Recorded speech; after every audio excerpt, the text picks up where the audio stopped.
我说爸爸，我要回来接公园院长。我以为他很高兴，最后跟我讲说，这个为不好者，我心被者的这啊呵，我们今天下午来开一个会，秘书就会告诉我说，这样大家来不及准备。我说要准备什么？我们要讨论事情啊，把脑袋带来就可以了啊。请示这个院长说，公园想要达到什么样子的一个 KPI， 协助台湾产业转型。你们刚刚都没有讲话，那你来开会干什么？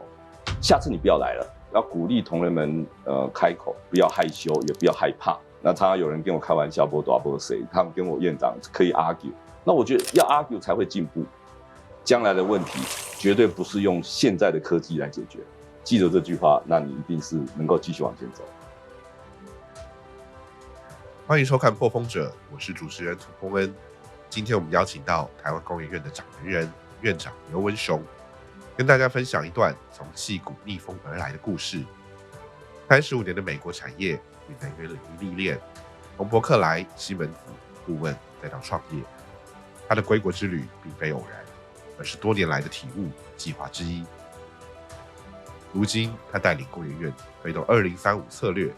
高举 Edison 与 Global Innovator 奖杯，用价值创新翻转传统态度。直至今日，在这段跨越文化、学术与产业的旅程中，刘院长如何以一位工程系统专家的梯形视野，融入台湾产业？当科技与社会迎来 AI、近邻、生医与能源的多重挑战，他又怎么选择追浪花还是寻洋流？一位看似稳健的领袖，他的内心深处藏着哪些你我尚未知晓的思考？敬请锁定本集破风者即将揭晓。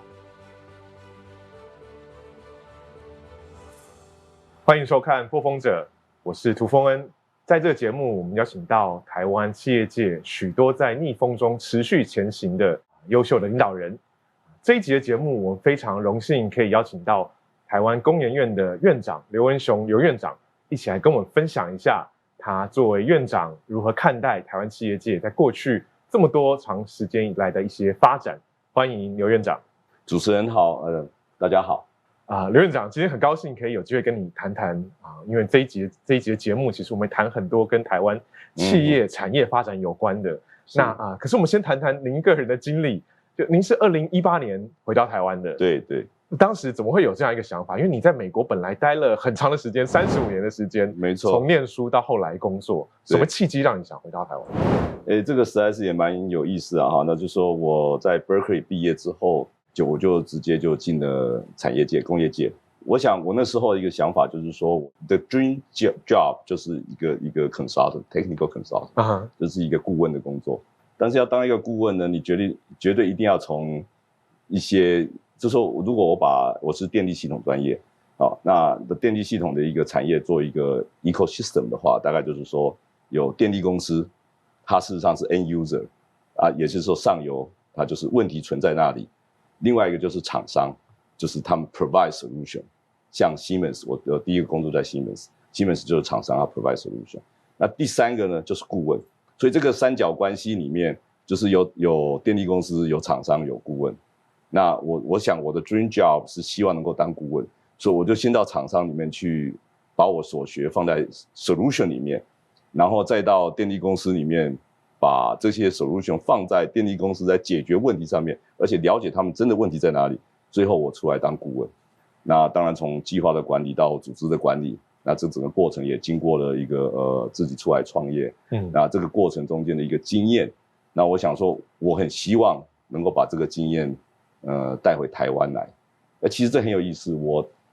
当年申请美国研究所的时候，我们有一个您大概也知道会有一个 statement of purpose，就是你的读书计划。是，那里面我就写说我毕业之后我会在美国工作学习一些经验之后。我要回台湾，真的，那时候这个30-40年前我就这样，而且40年前我就这样写了。真的，我在这过程中间，我是很希望能够有机会回台湾来服务。那很有意思，就是说在应该是2017年的时候，有一个815的大停电，就那时候我是以美国的国外顾问的身份参与那个815的停电的，等于是说分析的一个工作。那我当时当然就提供一些不太一样的一些看法啦。在那过程中间，我才开始第一次跟台湾的所谓的政府有一些接触。那时候赖总统那时候是行政院长，他在他的邀请之下，然后我也考虑到我小孩都大学毕业了，他们都已经独立自主了，对，然后再来就是我的父母亲年纪也大了，我想是整个时间点对我来讲回台湾服务，是相当的不错，这就是那时候回来的一个心态，所以其实是天时地利人和，对，水到渠成。我只能说我这个整个一路走来，我只能说我感谢很多人啊，然后我也觉得这个应该是一个缘分。然后跟我父亲讲的时候呢，我说爸爸我要回来接公务员院长，就我以为他很高兴，就他竟然就愣在那里停了很久不讲话，然后最后跟我讲说，这个位不好做，有心要做就做好，所以我那时候是非常感动他的一个反应，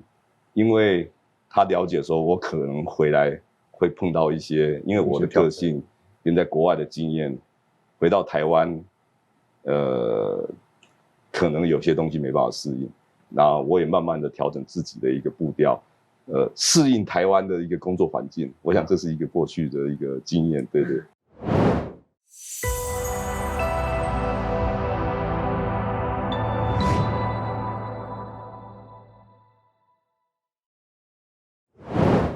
这个也是我很好奇的，因为您在美国30多年的时间，回来台湾我们常常说出国会有 culture shock， 对，可是回到故乡，因为尤其隔了这么多年，有时候也会有所谓的反向的文化冲击。你有怎么样的文化冲击？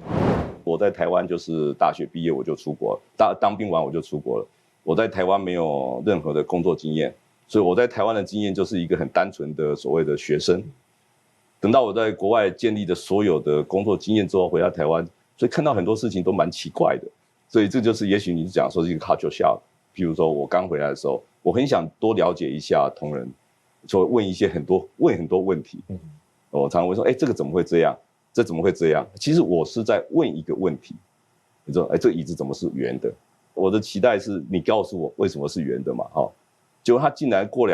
一天以后，第二天那椅子变成方的，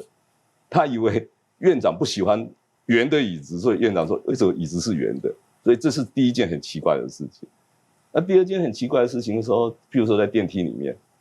同仁们碰到我，我们在美国如果碰到老板在电梯里面，哇，一直跟他讲很多事情，结果我一进电梯，全部人都头低下来，你连看我都不敢看，怕眼神对到。我就觉得这是一个不太一样的开会。我说，我们今天下午来开一个会，讨论这件事情，秘书就会告诉我说。院长，这样大家来不及准备。我说要准备什么？我们要讨论事情啊，把脑袋带来就可以了啊。所以感觉上是不太一样。就是我只是希望说，在这过程中间我也慢慢去了解大家，大家也慢慢了解我的 style， 等于是说转变了。那我们回来看看工研院的这个历史因为您的角色，您的过去的经历。我觉得来担任工研院的院长是一个非常非常合适的身份。谢谢。因为我们刚刚提过，您本来在学术界工作过，对，那也在产业界工作过。那您怎么定义工研院的定位？因为比如说，就我的角度，它就是一个横跨在这两边，既有一点点研究这个身份或任务的，可是它同时又跟产业界的关系很密切。那从你的角色，您的观察，你怎么来看工研院在台湾社会或产业扮演？我在回来之前，当然有去觐见这个赖院长。我在民营企业里面做，我们只有一个 KPI， 赚钱，对不对？很简单嘛。那我就这个请示这个院长说，工研院院长，工研院想要达到什么样子的一个 KPI？ 他回答了我一句话：协助台湾产业转型。哇，这一题好大，所以我就回去慢慢消化。真的是其实。它真的是一针见血。我觉得工研院所扮演的角色，就是说，在整个台湾的产业的一个过程中间，我们需要有一个机构来协助台湾的产业往前走，台湾经济的成长。您可能比较年轻，你不晓得，像我们那个年代，台湾叫做计划经济。所谓计划经济，就是说政府有一个规划，要往那边走。但是你还是让市场去运作，但是不是100%的市场。所以工研院就扮演那样子一个角色，就是在政府决定要怎么推的时候，工研院就会帮忙去做这件事情。那我觉得工研院就刚好就在所谓的民间跟政府中间做一个桥梁。那在过去50年，工研院在每一个台湾经济成长的转捩点，都扮演着非常重要的角色。等于台湾的产业需要什么样子一个转变的时候，工研院都能够参与。就在我们知道70、80年代的时候，很重要的就是我们从一个劳力密集变成一个资本密集的一个产业，就是那个时候才慢慢把半导体、机械业带进台湾。再走下来到80、90年代的时候，那个时候台湾所谓的科技岛的观念就出来了，所以我们是把从资本密集到一个技术密集的产业，所以我们开始重视一些技术，所以在机械业还甚至于在一些材料方面的一个发展，然后到讲后来就是 ICT 啊，像我们变成一个个人电脑 PC 的王国啊，这些事情工研院都有扮演一个角色，所以你可以发现台湾是一个 PC 的产业，PC 的王国，但是往内互打的机会其实没有很多，大家分工，在一个 cluster 下面啊，你做display， 你做 memory， 你做 keyboard 等等，就是说这样子一个分工，事实上工研院扮演一个平台的一个角色。其实既是竞争，但是又愿意创造一个更好的。对，这就是一个台湾的一个 cluster， 这是一个产业链的一个观念。那我觉得这个是，我还是那句老话，就是说在每一个阶段，工研院都扮演一个很重要的角色。那角色可能不一样。对啊，我们这个节目叫破风者，谈的就是说，其实，在台湾的产业发展过程当中，有很多的企业的领导者也好，或者像您这样子有研发身份背景，然后同时也加入产业界的这些非常重要的各界人士，其实是在一个逆境当中不断成长的。因为台湾其实某个程度上，你会很难想象这样一个小岛上可以成为包括现在讲人工智慧也好，或您讲的这个 ICT 产业半导体产业，都是在各个领域都出现了很多佼佼者。当然，我想工研院在里面扮演了非常重要的角色我们刚刚讲到，像半导体这个是大家可能最熟知的。您可不可以再跟我们谈谈其他的，可能也许大家不那么熟悉的，但是工研院在这些产业发展当中，尤其是在一个破风的这个过程当中，扮演了什么样的一些角色？就我想半导体这一阵子台湾实在谈的太多了，对不对？那当然工研院在那时候我们不可否认就是承担了一个很重要的一个责任，也创造了今天的整个台湾的所谓的护国神山这个不可否认。但是工研院不是只有做半导体，对不对？像刚刚主持人你也提到，有一些事情可能大家没有注意到，你们知道那个脚踏车捷安特Giant， 它刚开始的时候是用金属的那个脚踏车的那个车架车框，那在面临到一些国际上的一个竞争的时候，他们真的是不晓得该怎么办。刚好就在那个时候，那个工研院的这个材化研究所这边，那我们在帮忙经国号的 IDF 做空中飞机的一些碳纤维的材料，经过了一番的这个实验跟一个研究，我们用碳纤维做的脚踏车架，让 Giant 变成一个世界级的。那我们当然不能说是全部都是我们，可是这件事情事实上扮演一个非常重要的一个角色，也就是说，如果没有当时一个碳纤维的一个注入，巨大可能没有今天这样子的一个成就。那再来也是材料的话，现在我想我们年轻人都很知道什么Lululemon，还有 Nike 这些所谓机能布，什么除汗防臭等等，这些机能布的材料，台湾的主要一个供应商鲁鸿事实上是跟工研院合作，所以把那个各式各样的不同的材料运用在那些机能布上面。让我们现在事实上现在全世界机能布的一些供应商大概70%来自台湾。那我想这样子的一个 contribution 也不亚于这个半导体。所以这个工研院其实在产业的发展当中，常常扮演一个助攻或是后勤资源的角色，但是是很关键的这样一个角色。没错。我有点好奇，就是说，因为院长个人的身份我们刚刚讲，您在学术界待过，也在产业界待过，那现在工研院，那您的观察，从这样一个技术的研发到跟产业结合，中间通常最大的挑战可能会是什么？我们同仁有一个常常在讲的，就是留3点。就是我回来，就是我提出来3个目标嘛。那我刚回来的时候，一上任我就写说，第一个就是你要有这个价值的创新要创新的思维，所以你研发要往那个方向。第二个，你必须做一个有效的桥梁，也就是说，我们工研院是介于这个学术界跟产业中间，所以我们是要有一个非常有效的桥梁。所以你的研发呢，是以市场为导向的研发，所以你研究的结果是要变成产品，是要解决问题。当然，第三部分的就是说，有第三点就是我们要协助台湾、协助政府这个台湾产业的转型，也就是说，我们的出海口就是市场，我们要解决的是市场的问题。我们不是为了自己的研发而研发。你觉得你的技术很了不起，可是它没有解决一个问题的话，你的技术就不是工研院应该要去深入的。那我们同仁过去几年得到不少的 Edison Award， 今年更是创新高，我们拿到3个金牌、3个银牌、1个铜牌。那这个7个奖项呢，都已经有走入市场。这为什么呢？因为Edison Award 它所强调的不只是科技的一些创新，它更重视的是说这些科技有没有走入市场。所以我想这样子的一个奖项对我们的一个鼓励，可以看到说以市场为导向研发的这种方向、这种精神，在工研院里面已经在发酵了。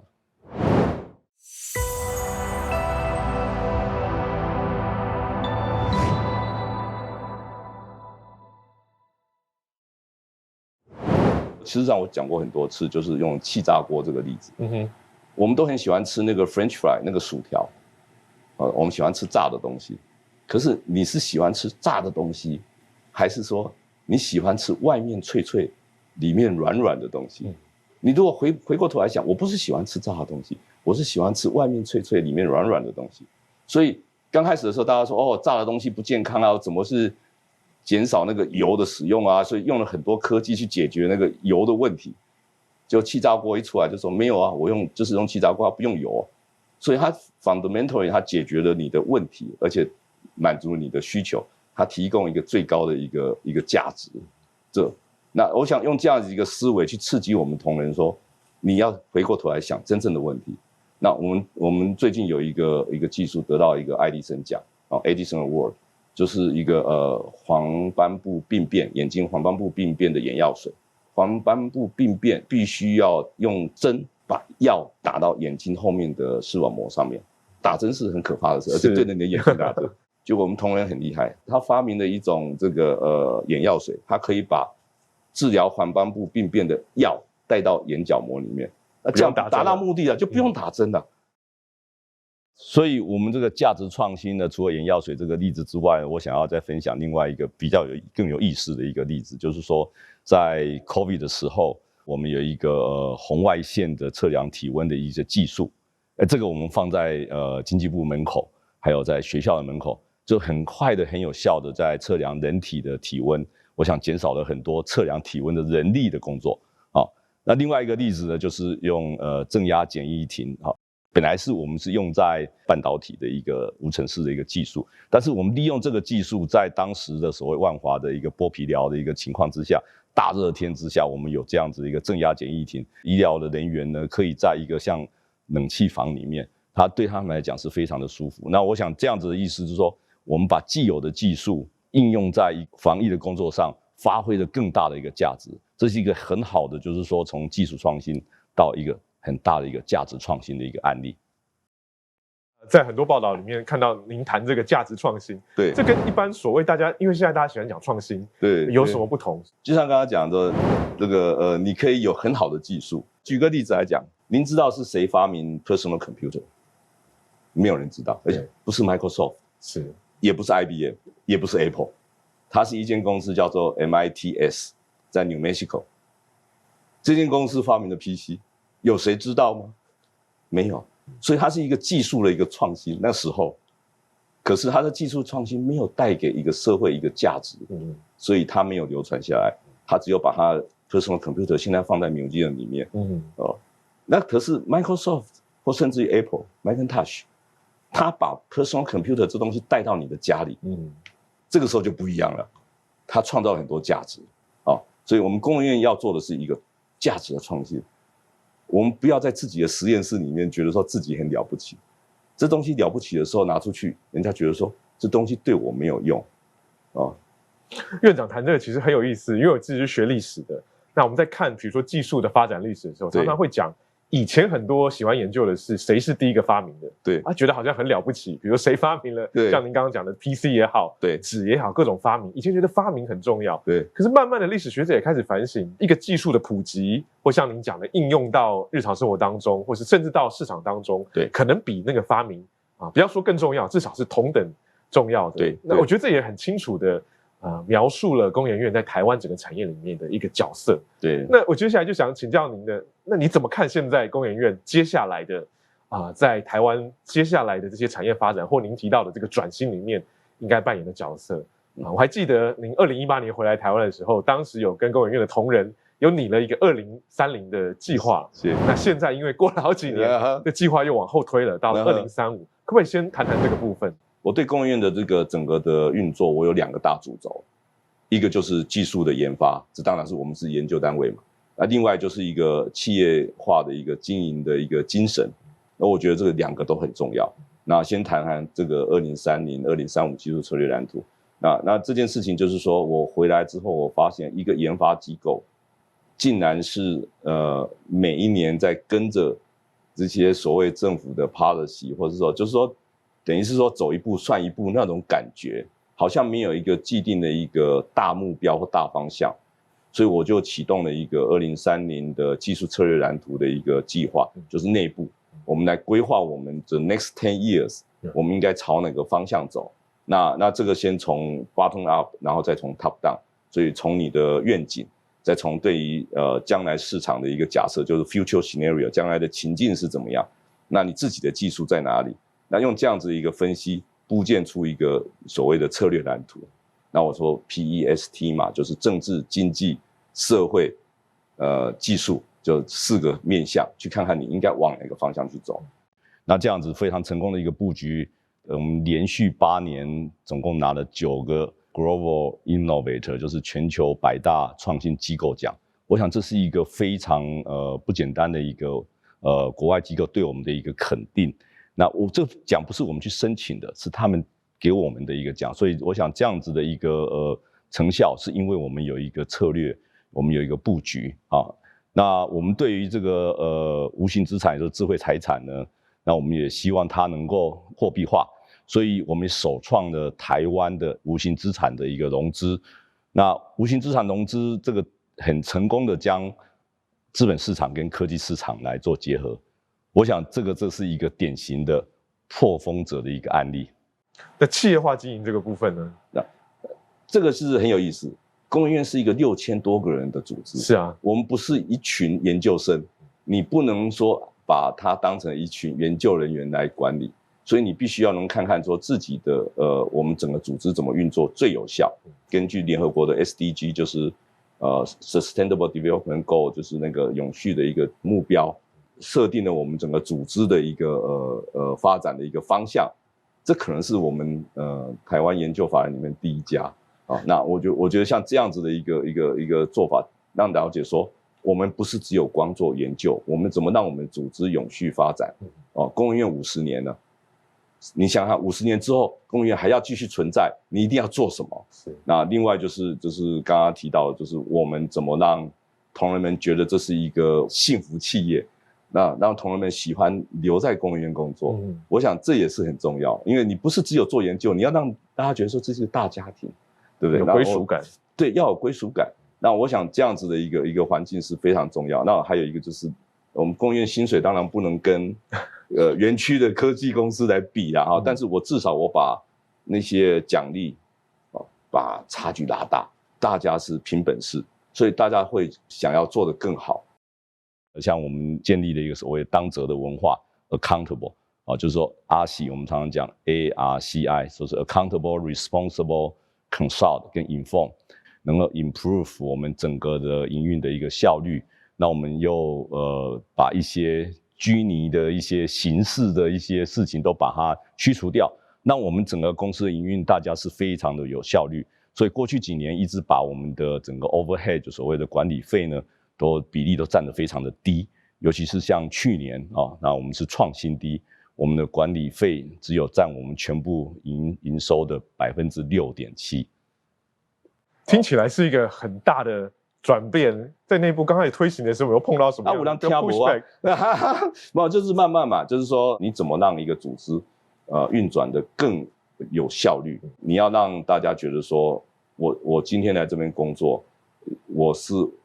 不是为了那2块钱？我也不是8点钟上班5点钟下班，我是想把事情做好。我想这样子的一个观念是慢慢建立起来的。对，有没有一些例子，或者是说您印象比较深刻的，就是说跟同仁的互动，那你感受到他们的这些转变？因为的确大家本来会觉得说，工研院好像是一个半官方，甚至就是官方的公务机构，但您其实带进来了一个你说比较美式，甚至也不是美式，说比较企业化的一个管理方式，对，跟可能本来大家所想象的或期待的会不一样。对，第一个就是刚刚提到什么意思？我这很简单，第一次开会，开完会以后，好多人没有讲话。我说你们刚刚都没有讲话，那你来开会干什么？下次你不要来了。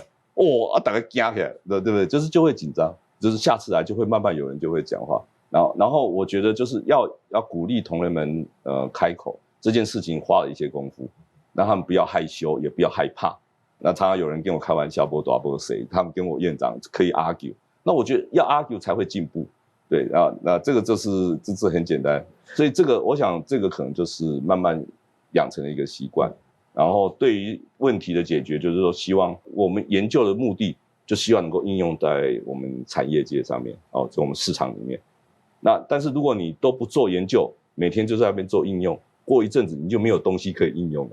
所以你还是要花一些功夫做一些比较前瞻性的技术研究。所以这2个要平衡。是，那我想这个就是同仁们慢慢建立起来一个观念。对，刚刚也提到，其实工研院是一个蛮庞大的组织，有6000人。对，那您要领导这么大一个大的组织，然后内部我记得是有6个不同的研究所，对，研究中心这样子。我有点好奇，您有在管理上有什么特别的方式，或是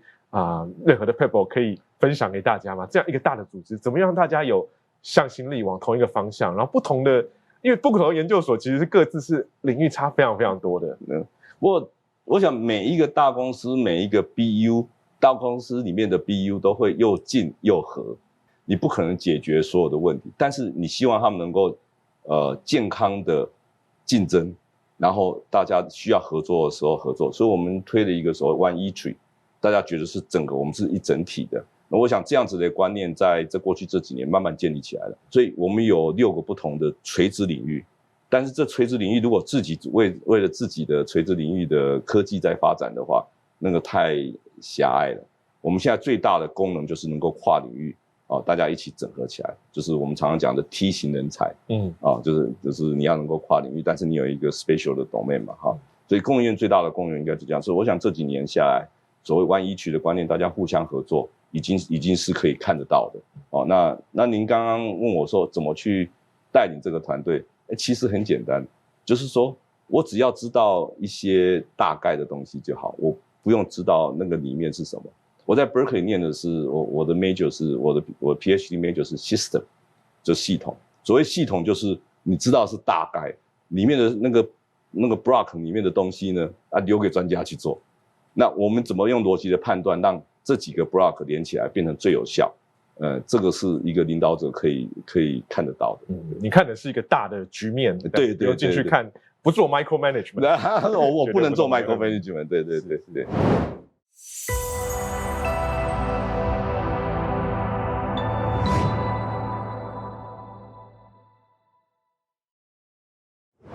那接下来想回来再谈谈台湾的产业的发展，就是说这几年我想最红的几个议题，包括 AI， 包括净零减碳包括生医能源的发展，这是您的专业。那您怎么看这不同领域之间的关系，以及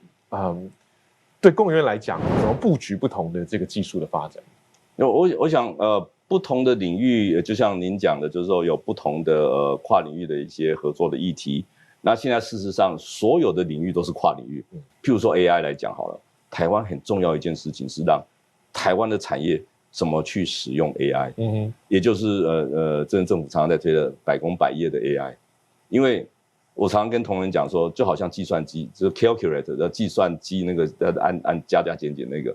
刚开始出来的时候，没有人会去了解说，觉得这个计算机是很特别的东西。可是现在计算机已经是我们生活中的一部分了。所以 AI 怎么引进我们的台湾的产业，我想这个是一个很大的一个课题，因为产业的升级绝对是 AI 化那数位化之外 AI 化，那我想这样就是我们工研院可以帮忙在 AI 这个领域。那能源问题是一个非常专业的问题，它不是一个政治问题，所以我们工研院事实上，我们除了说继续发展能源科技之外，还有一件事情就是匡正视听，怎么把一个很专业的问题变成一个很简单而且是正确的观念，避免让一些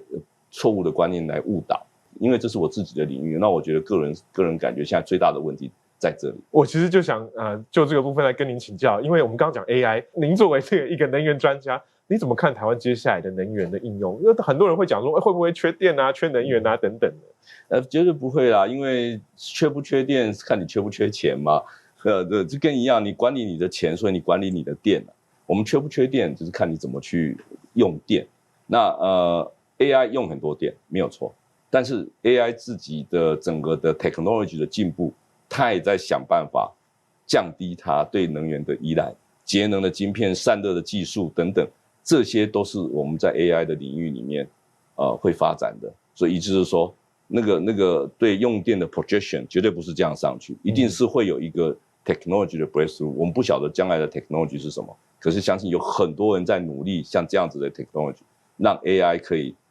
继续 survive， 继续发展，对不对？我们不是叫你不要使用电，而是让你说用电用得更有效率。我想这样子是一个互相的，这个 equation 是一个变动的 equation，就是说用更少的能源、更少的算力，但可以达到同样的我们希望 AI 所。我想每一个人都在朝这个方向努力，绝对不是用一个就是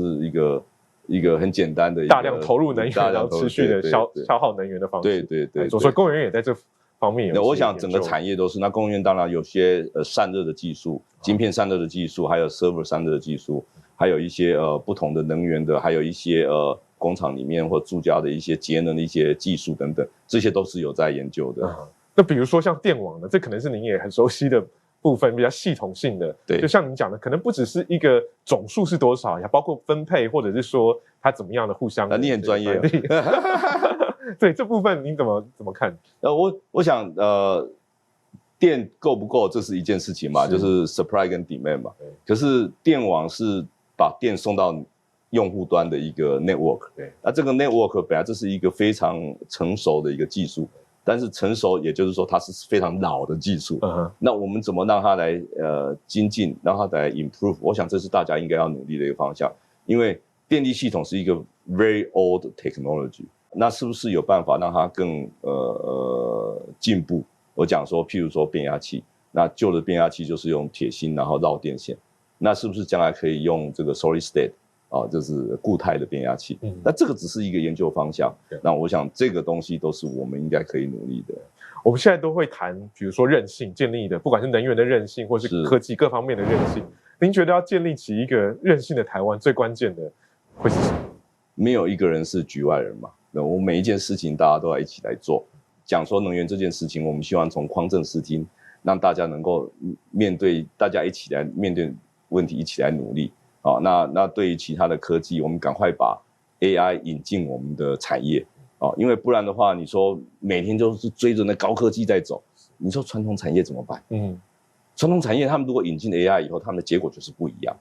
那二代接班如果愿意这样做，那这就是一个整个台湾的一个社会的一个转变。你就说我们说第一次工业革命，第二次工业革命，现在到这个时候，我觉得是一个 AI 的一个革命，就是说你怎么把 AI 引进我们的百工百业，让我们整个产业往前跳一步。那你说说韧性，基本上这就是一个维持我们产业生存的一个很重要的一个动力嘛。对。那如果我们再往下走我蛮好奇的，就是说我们现在觉得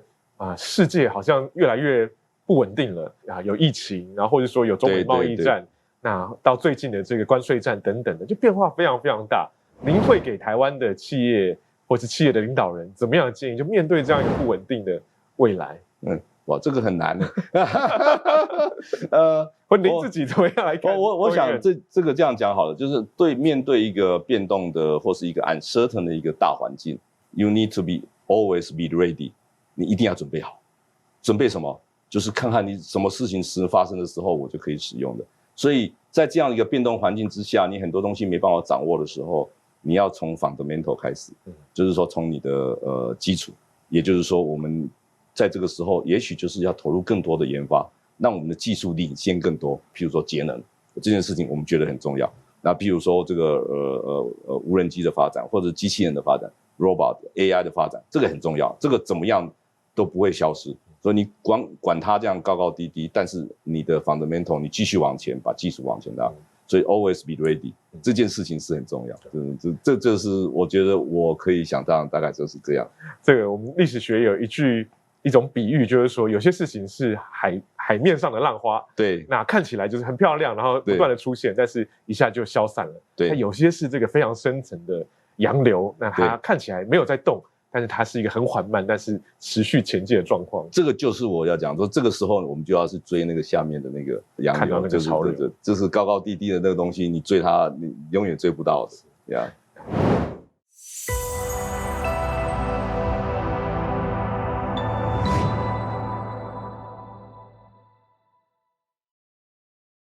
那最后我想请院长给在看这个节目的一些比较年轻的朋友，就您个人的经验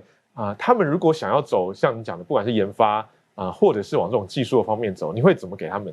有怎么样的建议给他们吗？一步一脚印。我们常常在讲梯形人才，梯形人才不要忘了，它有一个 vertical domain， 你才梯嘛。对不对？你不要只有一横的，就是一型人才所以梯形人才，你要能够在你自己的领域里面能够深入扎根，那也不要担心说你所做的东西没有用，因为将来的问题绝对不是用现在的科技来解决，所以你的科技的研发一定会有解决问题的机会，所以将来的问题不用现在的科技来解决。记得这句话，那你一定是能够继续往前走。院长讲这个话很有说服力，因为您自己个人就是一个有非常专业的这个研究的领域，谢谢。同时，我想现在领导的是一个这么庞大的机构，然后其实延伸到不同的领域，而且不只是能源或是这种说电资的，包括生医各方面，其实都在工研院的研究领域里面。谢谢。今天非常高兴可以跟刘文雄刘院长一起谈谈工研院的历史，以及接下来很多的发展。我们也谈了很多跟产业未来的变化。那当然也谢谢院长最后给了我们特别是年轻的朋友很多的意见，也谢谢大家收看破风者，我们下次再见。